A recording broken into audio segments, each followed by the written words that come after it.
అందరికీ నమస్కారం. మన రాష్ట్రంలో రాజకీయంగా పాదయాత్రలకు పెట్టింది పేరు. 1999 నుంచి 2004 దాకా అధికారంలో ఉన్నటువంటి టీడీపీ అధినేత నారా చంద్రబాబు నాయుడు గారిని ఓడించడమే లక్ష్యంగా, అధికారమే ధ్యేయంగా నాడు వైఎస్ రాజశేఖర రెడ్డి గారు కాంగ్రెస్ పార్టీ తరపున రాష్ట్ర వ్యాప్తంగా ప్రచారం చేసి 2004లో ఘన విజయం సాధించి అధికారంలోకి రావడం మనం చూసాము. అలాగే 2013 తర్వాత రాష్ట్ర విభజన ఏదైతే జరిగినదో 2014లో జరిగినటువంటి ఎన్నికల కోసం నారా చంద్రబాబు నాయుడు గారు రాష్ట్ర వ్యాప్తంగా ప్రజల్లో పర్యటించడము, పాదయాత్ర చేయడము, ఆ తర్వాత టీడీపీ ఘన విజయం సాధించడం కూడా మనం గమనించవచ్చు. అలాగే 2019 సమయంలో వైసీపీ పార్టీ అధినేత అయినటువంటి శ్రీ వైఎస్ జగన్మోహన్ రెడ్డి గారు రాష్ట్ర వ్యాప్తంగా ఆయన చేపట్టినటువంటి పాదయాత్రకు ప్రజల్లో మంచి స్పందన కావడము, అలాగే ఆయనకు ఒక్క అవకాశం ఇద్దాము అని ప్రజలంతా కూడా వైకాపాకు పట్టం కట్టడంతో 2019లో ఆయన ముఖ్యమంత్రిగా బాధ్యతలు చేపట్టడం జరిగినది.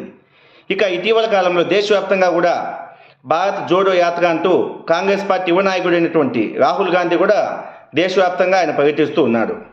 కానీ మనం ఇప్పుడు గమనించవలసిన విషయం ఏంటంటే, ఈ పాదయాత్రలు అనేది ఈ పొద్దున కాదు.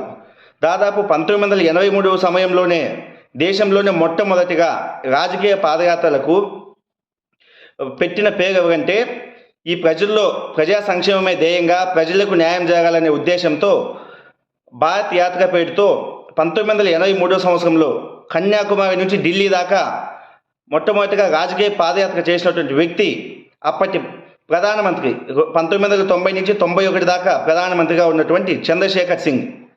1983లో దేశంలోని అత్యంత ప్రజాదరణ ఉన్నటువంటి బలమైనటువంటి ప్రధానమంత్రి అయిన శ్రీమతి ఇందిరాగాంధీ ఉన్నప్పటికీ కూడా ఆమె సైతం భయపడే విధంగా ఆయన పాదయాత్ర సాగిందంటే మనం అర్థం చేసుకోవచ్చు ప్రజలు ఆయన యొక్క పాదయాత్రకు ఏ విధంగా బ్రహ్మరథం పట్టారనేసి. ముక్కు సూచితనంతో ఏదైనా కూడా ప్రజలకు మంచి జరగాలనే విధంతో ముందుకు వెళ్ళే నాయకుడు కాబట్టి యాంగ్రీ యంగ్ టర్క్మెన్ అని ఆయన అప్పటి ప్రజలంతా కూడా పిలిచేవాళ్ళు.